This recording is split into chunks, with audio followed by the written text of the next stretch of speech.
Mateus Nascimento, he got extended. Very weird kind of thing where it was like Andrew was saying, Greg Vanney he wanted a striker. It didn't sound like this was going to happen. I think the Riqui Puig injury kind of nailed this down as something that they had to do. Operating in that U22 mechanism, they're extending the loan till 2026. There's some stipulation on it from the reporting that if he plays, I think it's 50% of the game or 50% of the minutes, it automatically triggers the buy option in the loan of $6 million.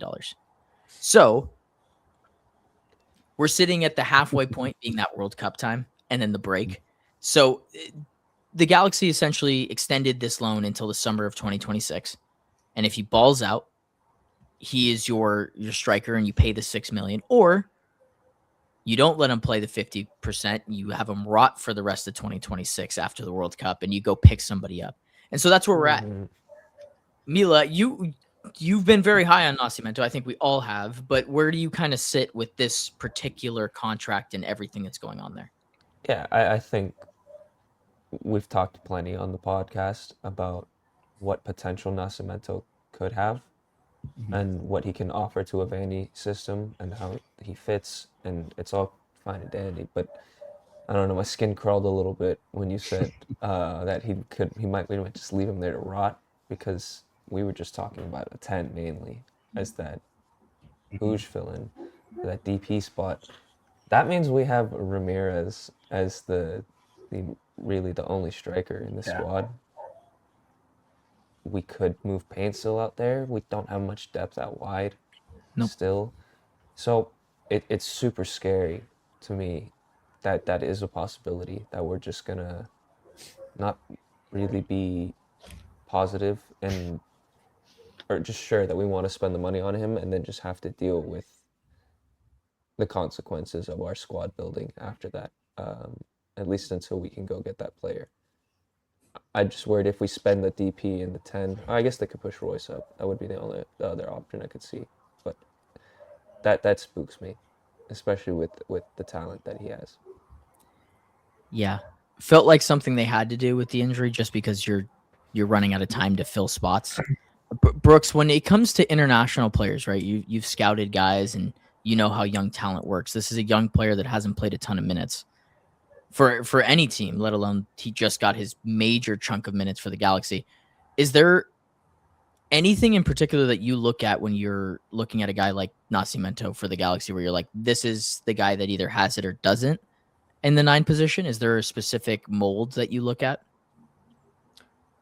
Yeah, I mean, when you bring over young internationals, I mean, you kind of saw Portland, they had David Ayala, and, he didn't quite work out for them. And there were some injuries there.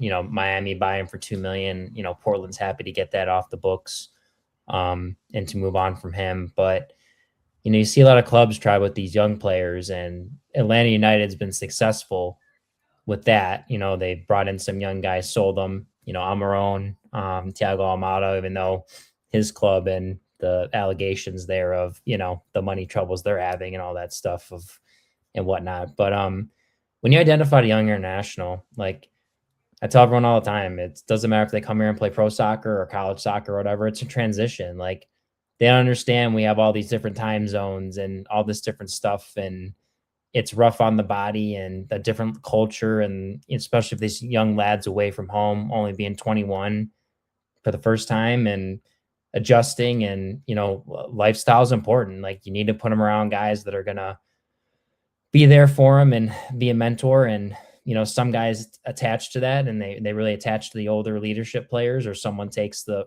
role and, guides the young player. And then there's some teams that where it's just kind of like a free for all. And the question in that Galaxy locker room, is there a guy that's kind of taking the leadership and taking him under his wing just to, help with the transition? So, but, taking a chance on a, obviously an under 22 signing, it's going to be that for the Galaxy.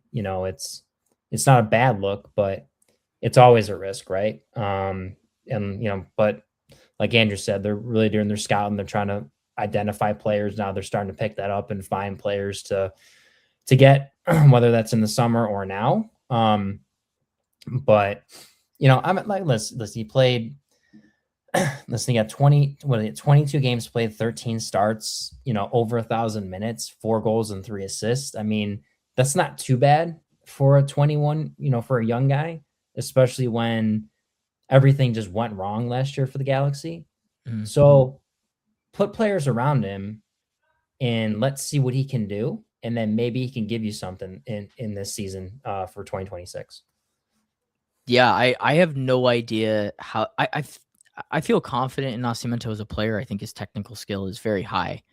Andrew, I already know that you're very pro this move for all the reasons that have already been laid out, but we talk about expectations. We talk about Nascimento being a good player. Do you expect him to rise to the occasion? Do you think this is a loan move that ends up being finalized where the Galaxy end up paying the $6 million? I'm not sure if it gets to that point. I think the Galaxy would need to see something very impressive pretty quickly to go ahead and force them to make the hand, because $6 million is just a massive investment. And it really looks like Nascimento has until maybe the summer, so about half a season.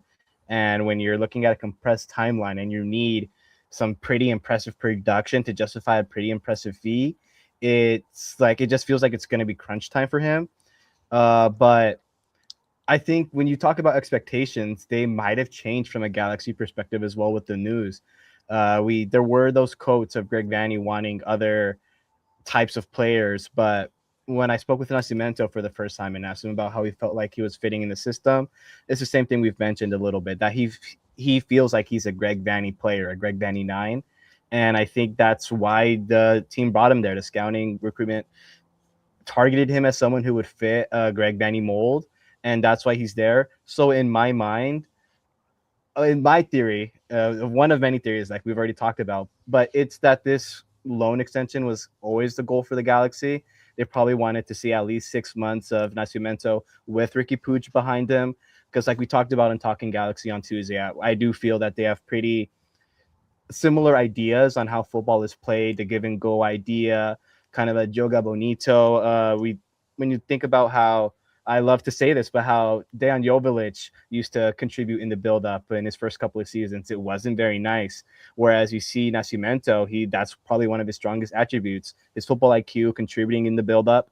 And the idea, I think, was to see that with Riqui Puig, and that probably had a pretty high, lofty expectation.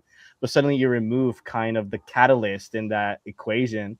The Galaxy's expectations for him might have to shift and lower, obviously, and it doesn't feel like, with Nascimento needing to show something so high but having low expectations, it just doesn't feel like the path is there for him to go ahead and earn the actual 6-month move. So in my head, it's an unfortunate situation for Nascimento. He just never really got the chance to show his best with an incredible creator at his backside. So without that launch pad, he probably doesn't earn himself that extension. And now the Galaxy are probably, in my eyes, going to be thinking about getting that 9 in the summer as a DP. But that's just what it looks like to me, with, all conjecture, obviously. But that's my read. Nascimento, and when I look at U22 players and young players in general in the league, the one thing that I always try to focus on is how they play with the true greats of the sport. And Nascimento was the first player that came into the team and immediately clicked with Marco Reus. It didn't take any time. He immediately linked up really well. I think Mila was the first to kind of point it out of like, this guy's got pure technical skill. You can't teach, you can somewhat teach technical skill, but for a striker, you either got it or you don't. You're either a hoof and run player or you're a guy that can play with the ball at his feet. And Nascimento has that quality. In this league in particular, if you can find a U22 player and you can make him your starting 9, you immediately go into a different class of team. Your championship ceiling is that much higher. The Galaxy literally proved this with Dejan Joveljic. Dejan Joveljic becomes a DP. They can't afford him. He's gone. And then Dejan's a DP on Sporting Kansas City. They're fucking last. They're awful. But he has 17 goals. So if you can build a team and you can do what Wilkins is doing, which is just like putting certain mechanisms in place and having players who have immense talent around each other, eventually that'll work out. And Nascimento proved to me that He can play with the very best. So regardless of who comes in the summer, whether that's another 9 or if they get that 10 that we talked about, he can go and play minutes and do things with other players. And I don't have to think of, there's a feeling out period with Nascimento. I know what the level is. He's got a certain floor to him. It may not be there every game. That's where the youngness comes in, but I'm not worried like I was with Dayon in the first couple of years where I'm like, he just can't start games. He can't give us minutes that aren't 15-minute spurts because he can only do this one thing very well. Dayon eventually got some link-up play, and that's what catapulted him into a DP. It took him till he was 25. You're talking about a 21-year-old who has the ability to play with Marco Reus. You don't find that on trees. You know what I mean? Like that's a good thing to have. So I'm excited that he's back. I think it's a win-win for the club. He plays great. You activate the $6 million. Like I've been saying, it's not my fucking money, so I don't care. If I'm being completely honest with you, that's AEG's money. Like you can spend that like wildfire. You can burn it for all I care. It's not. I'm not paying his $6 million. If I did that, I would not be running a podcast.